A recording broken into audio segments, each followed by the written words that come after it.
শ্রী গর্গ সংহিতা গোলকখণ্ডম অষ্টাদশ অধ্যায়। নারদ বলিলেন, মনোহর দেহ নবীন কমলের ন্যায় নেত্রযুক্ত শ্যামবর্ণ শ্রীকৃষ্ণ সমস্ত গোপীর গৃহে বিচরণ পূর্বক নবনীত চুরি করিতেন। তিনি বালচন্দ্রের ন্যায় ক্রমে বর্ধিত হইয়া যেন মানবগণের মন হরণ করিয়াই ব্রজের অত্যন্ত শোভা বৃদ্ধি করিয়াছিলেন।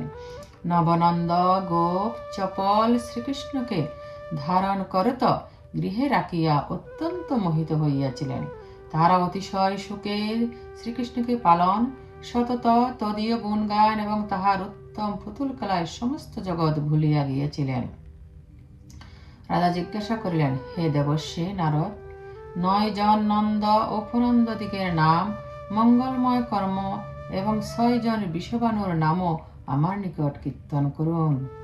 ওহো, তাহাদের কি ভাগ্য যে তাহারা এই ব্রজপুরে জন্মগ্রহণ করিলেন।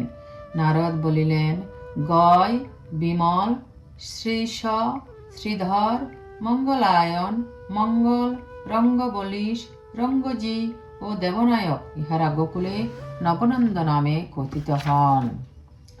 বীতিহোত্র, অগ্নিভোগ, শাম্ব, শ্রীকর, শ্রুত, গোপতি, ব্রজেশ, পাবন এবং শান্ত ইহারা উপনন্দ নামে অভিহিত। হে রাজন, নীতিবিদ, মার্গত, শুক্ল, পতঙ্গ, দিব্যবাহন, কুপেষ্ট এই 6 জন বিশ্ববানু ব্রজে জন্মগ্রহণ করিয়াছেন, যাহারা গোলকে শ্রীকৃষ্ণের নিকুঞ্জ দ্বারে অবস্থিত এবং বেত্রদ্বারে শ্যামবর্ণ তাহারা নবনন্দ, যাহারা নিকুঞ্জে কোটি কোটি গৌর পালনে রত ও বংশী ও ময়ূর পক্ষধারী তাহারা উপনন্দ নামে কথিত। আর যাহারা দণ্ডপাশ ধারণ করিয়া নিকুঞ্জের দুর্গধা রক্ষণার্থে অবস্থিত তাহারা ষট বিষবানু। নিকুঞ্জের 6টি দ্বারে এই 6 জন বিষবানু বিদ্যমান। তারা সকলে শ্রীকৃষ্ণের ইচ্ছায় গোলক হইতে ভূতলে সমাগত হইয়াছেন। চতুরানন ব্রহ্ম তাহাদের মাহাত্ম্য বর্ণনে সমর্থ নহেন। তাহাদের মহাভাগ্যোদয় সম্বন্ধে আমি আর কি বলিব, কেননা তাহাদের করে আরোহণ করিয়া হরি বালকেলি করিয়া থাকেন। এক সময় যমুনা তীরে শ্রীকৃষ্ণ মৃত্তিকা ভক্ষণ করিতেছিলেন। বলরাম ও অন্যান্য বালকগণ যশোদাকে বলিল, তোমার পুত্র মৃত্তিকা ভক্ষণ করিতেছে। নন্দপত্রী যশোদাকে তখন নিজ পুত্র কৃষ্ণের করে ধারণ করিয়া বলিতে লাগিলেন। কৃষ্ণের ভয়ের বাপ আসিল। যশোদা বলিলেন, হে মহামূঢ় বালক, তুমি মাটি খাও কেন? এ কথা তোমার বয়স্য বালকরা এবং তোমার অগ্রজ স্বয়ং বলদেব বলিতেছে। তুমি যদি এইরূপ কর্ম ত্যাগ না করো তবে তোমার মঙ্গল হইবে না। ভগবান বলিলেন, হে মাত, ব্রজ বালকরা সকলেই মিথ্যাবাদী। আমি কখনো মাটি খাই নাই।